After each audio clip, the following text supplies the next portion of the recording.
tutambuze tuzaala yani taata betuzaala amanya simalala yazalibwanga omwana omulenzi mwana mulenzi bajjajjaffe ne bakkiriza ne bamutuma erinnya lya Ondoki Oto. Kitange mwana mulenzi oyo Katonda yamusaasira takyasula ku nju za gundi ngera Lubiika yagikuba ku mutala Mutungo wali Eddiina mu Kyaddondo. Kitange omwana oyo tegaba ku mamanyi ga taata ono Oto Richard yagenda adda kulunda mboko wadde nga balunda ente babuti nga banaatera okudda ng'agalabidde ku mutala Eriak wali mu ggulu. Kitange era nga muzzukulu wa Eugebio Okero Label onono naye ali ku mutala Eriak wali mu ggulu gy'agalamidde. Taata ffe ekika kyaffe tuli ba kika kya Pinok clan siweewaawo. Mu mbeera eyo taata tujagala kutegeeza nti tuli bakyoli era nga tusibuka Nnoya disitulikiti ku mutala Kachigoma Kaal. Mwana mulenzi oyo kitange mukozi era ekyamazima akola talinga bano abalala. Poliisi beesaana ne bakwata okwakira ereesi era akolera mu MTN customer care oba call center advisor nga call center advisor.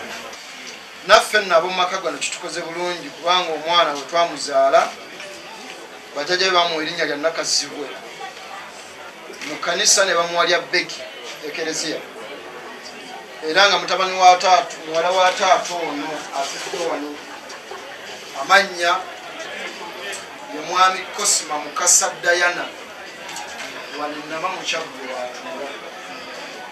muzzukulu w'omugenzi Damian Mpuuga agalamidde Moyo mu Busiro ava mu nnyumba y'omwami Kosima Dayana wano wennyini ava mu luggya lwa Damian Mpuuga Busiro ava mu nyiriro lwa Kasiita ekyengeza Busujju ava mu mutuba gwa Mwengeza Busujju mu ssiga lya Kafuuma Bufuuma mu kasolya ka Kyeyune Emirembe. Kyoleka lwatu nti omwana yeddira Nnyonyi Nakinsige Lakabbyo omwana Mukatoliki yasoma n'akuka graphics and design n'emirimu gyagikole wali ku luguudo olusingako abagezi mu nsi yonna Uganda Engamba ne Saloti. Mu mbeera eyo maama yatuva ku maaso naye nga bwe mukimanyi nti muzadde tafa naddala wano mu Buganda nja balaga eyamuddira mu bigere ng'ekiseera kikoze eki kituuse naye nga maama yali muzira nkima era mu mbeera eyo abataata mbuuza kibuuzo nga bwe tumaze okuwulira ensonga zino zonna kubanga ebituwulidde ebikwata waliwo ensonga yonna ebalobeera okukkiriza omwana ono okufuuka ekitundu ku maka gano mutambuze omuntu asaba okuzaalibwa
Sababu bila koka tongolo mtongolo ya tongolo abatongolo ngale za manyi mwana mulenzi oyo mwanjulidde abakulu sibe kibadde kituufu obasabye kukola kimunju bamuzadde abantu baagala kumanya bamuzadde ku lwani abatakubye engalo omanya njagala okutwala omukisa guno okusaba mwannyinaze otulekawo ne mwana mulenzi mulabye enna akamwenyumwenyu kamulinga kapasita bugemba kamutaza okusetawo sentebe tuulakawo bakubba ebifaananyi ebinalabikira ku front page eyabukedde kkiriza bakuwa akayimba wetetenkanya empola manyi tebirekeka ono yataata yabadde ateesa bulutaya kamuzzeeyo lutaya kazeeyo senga ogamba ono Geoffrey lutaya owa Danu Eagles nga Rebecca Jinga avuddewo kale basenga tuyingira mu nyumba okirirawo waggulwawo kyuka bukyusaawo abeewange gye muli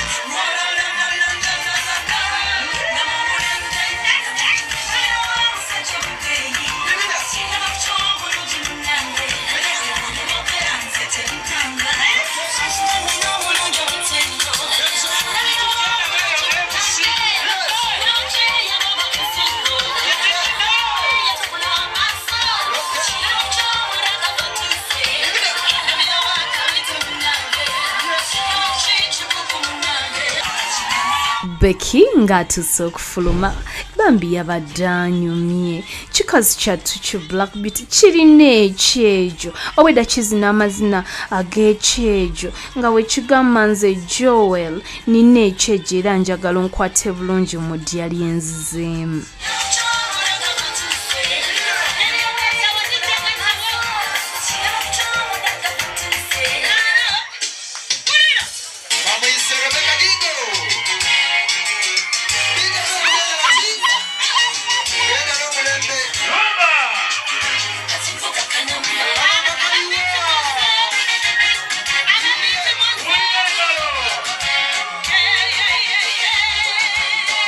Subi,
nsaba tukubireko Geoffrey Utayo engalo ez'amaanyi nnyo. Taata Ye. wano wendabidde omwana omuwala nga yafunye. Omwana omuwala bw'afuna abanga wuwo. Otyo. Okwanjala ne bwekuba ku ludda wera yawangula akalulu ka Betty Fama. Nemba mu ngalo Naye ez'amaanyi. omuwala nga yakusaze. Aba atya. Taata bw'akusala abanga mmese ya Kampala. Ekuliira ebibyo ate okugikwata n'omala gigulira mpuuta. Gamba nno n'ekitabo. Weewaawo. Zisoma ez'e Kampala. Ate bw'akusala abanga mwana muwala gwe bazadde mu kyalo eri Katongole omutongole kye bamuzaala ng'amba ebbaale. Wo yonna. Ebbaale. Otyo. Anti bw'akusala omutume emugga ne bamubba n'ekidomola ne bakitwalira. Ulira Mukama Katonda ow'amaanyi.